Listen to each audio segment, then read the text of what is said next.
Mga paps, ready na siya, buo na siya. Pasensya na, hindi ko na nung binubuo kasi mahirap magbuo sir eh. Daming gagawin eh. Kaya inano ko na kagad yung tapos na. Ang problema na lang nito, baterya. Lobat na ang battery ni sir, sira na po. Sana po nanonood po kayo ngayon yung may-ari po nito. Tol, paki-start nga to, tol.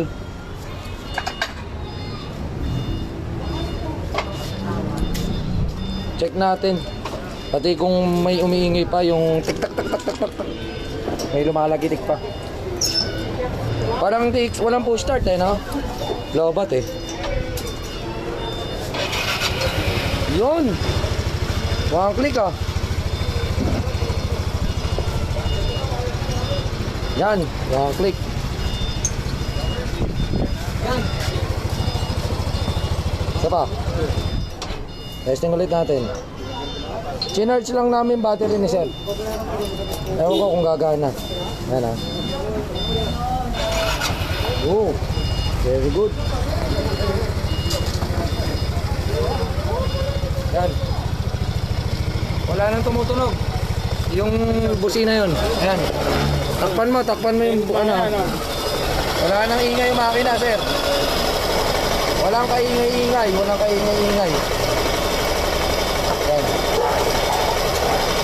Eh, kaka-rush na rin namin to para naman yung may-ari medyo maging masaya kasi malaking gastusin to eh. Pero hindi ganun kalaki gastos na ito kasi konti lang yung naapekto ang ano. Hindi katulad ng mga iba nagagastos ng 10,000 kasi hindi aabot 10,000 to, kahit 7,000 hindi aabot 7,000 to. Mga 699 lang yan.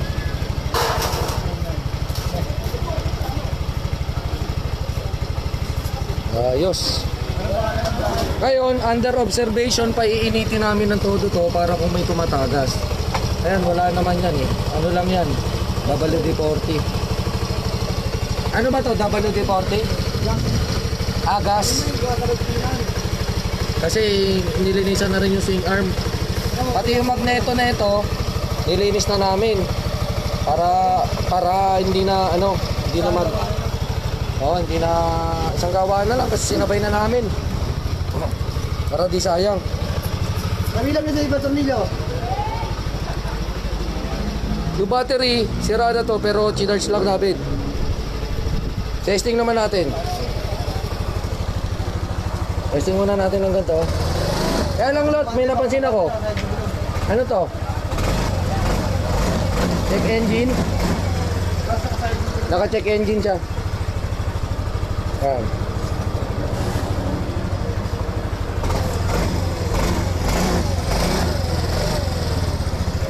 Ito na lang. Ito.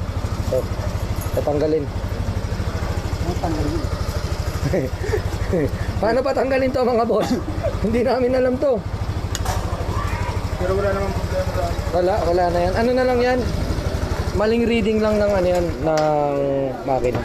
Baka yung isang nangyari sa ating ganyan, nilagyan lang natin ng coolant. Nung nilagyan ng coolant, nawala. Ayun, nawala na. Ayun, buka na naman.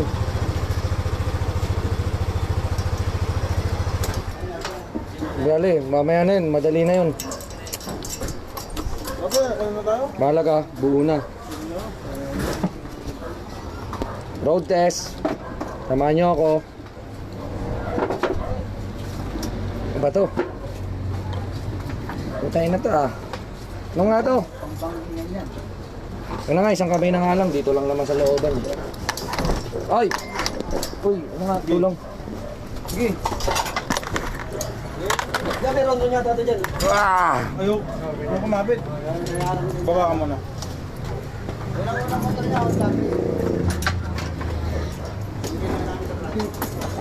Padulas yung sahig.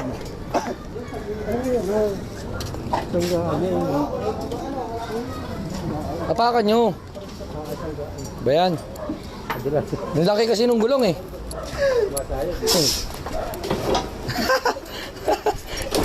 Hirap na hirap. Okay, ikaw na lang. Wala eh. Nakawak yung cellphone eh. Yung drive phase mo kaya nag-stack up sa segunyal sir kasi bungi yung ano nyo, yung shafting nyo. Ano siya? Testing mo nga lot, ito nga pala yung mekanikong gumawa. Si Boss David. Boss David, papagmahal. Oo, the Human Machine Shop. Sobra lang ang puhunan yan.